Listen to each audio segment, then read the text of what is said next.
कैसे, क्यों और कैसे, जिज्ञासा हमारे समाधान परम पूज्य गुरुदेव द्वारा। जप एवं सिद्धि। हमने अपने जीवन में ऐसे कई व्यक्ति देखे जिन्होंने कठोर तपस्या की थी, फिर भी उनमें कोई सिद्ध दृष्टिगत नहीं होती, जैसी कि परम पूज्य गुरुदेव ने प्राप्त की थी। अवसर पाकर एक दिन पूज्यवर से मैंने पूछ ही लिया, हे गुरुदेव, आपने गायत्री मंत्र का जप किया है, औरों ने भी उसी 24 अक्षर वाले गायत्री मंत्र का जाप किया है, फिर उन लोगों को आप जैसी सिद्धि उपलब्ध क्यों नहीं हो सकी है? पूज्यवर ने मुस्कुरा कर कहा, बेटा, हमने इस गायत्री मंत्र का जप तो बाद में किया है, पहले अपने बहिरंग एवं अंतरंग का परिष्कार किया है। इसके बिना सारी आध्यात्मिक उपलब्धियां प्राप्त होने पर भी अप्राप्त होने के ही समान है। हमने धोबी की तरह अपने मन को पीट पीट कर धोया है, केवल जप करने से तो किसी को लाभ मिलता ही नहीं।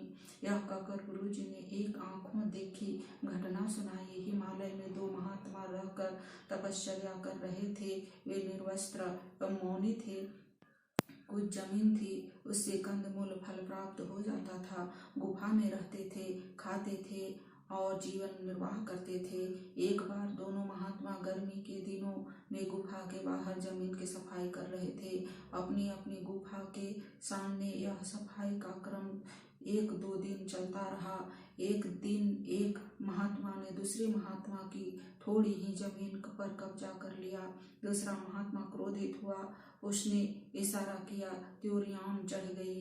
दोनों मौन थे। उनका यह मौन युद्ध आगे बढ़ा। घूंसा लात मारने तक नौबत आ गई। एक ने दूसरे महात्मा की दाढ़ी उखाड़ ली, खून बहने लगा।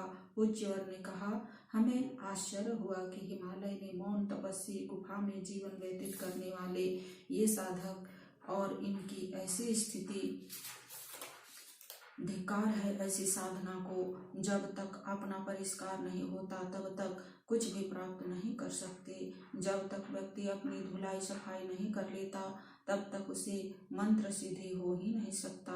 यदि किसी प्रकार हो भी जाए तो भस्मासुर के समान स्वयं को ही भस्म कर सकने से अधिक उसका कोई लाभ नहीं हो पाएगा। तपस्या तो भागीरथ ने की थी। लोक मंगल के लिए, परमार्थ के लिए सब कुछ त्याग कर दिया था। तभी तो स्वर्ग लोक में बहने वाली सूर सहिता गंगा मैया को गोमुख से निकालकर धारा पर लाने में सक्षम हो पाए थे। यदि भस्मासुर का भी ऐसा ही उद्देश्य होता तो वह कितने ही लोगों का कल्याण कर सकता था। भस्मासुर भी भगवान शिव से यह वर मांग सकता था कि मैं जैसे सिर पर हाथ रखूं, मैं जिसके सिर पर हाथ रखूं वह तुरंत निरोगी हो जाए। तुरंत उसने अपना परिष्कार तो किया ही नहीं था। लोभ, मोह, वासना, तृष्णा जब तक है वह व्यक्ति ऊपर उठ नहीं सकता।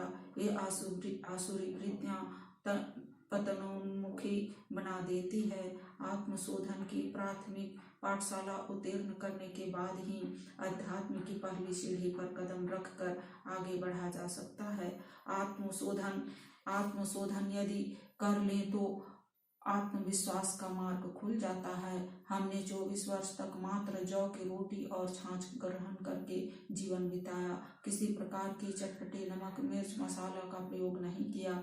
जीव को काबू में किया है, तभी तो जीव को भी काबू में कर सके हैं। यदि स्वादेंद्रिय पर काबू पा लिया जाए तो 10 इंद्रियां और मन सभी अपने दास बन जाते हैं।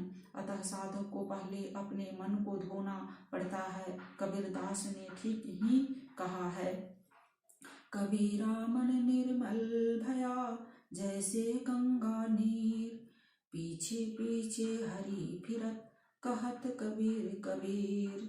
तुलसीदास ने भी मानस में यही लिखा है, निर्मल मन सोही जन मोही भवा, मोही कपट छल छिद्र न भावा। इतना कर लिया तो निश्चित ही भगवान को पा सकते हैं। चाहे वह जैन हो, मुसलमान हो, बुद्ध हो, ईसाई हो या फिर हिंदू हो। पूज्यवर के इन समाधान परक विचारों को सुनकर संतुष्टि हुई। मन का उहापोह समाप्त हुआ। अपने भी अंतःकरण की उसी दिन से धुलाई प्रारंभ कर गुरुजी के निर्देशानुसार हमने जीवन साधना का क्रम आगे बढ़ाया। ओ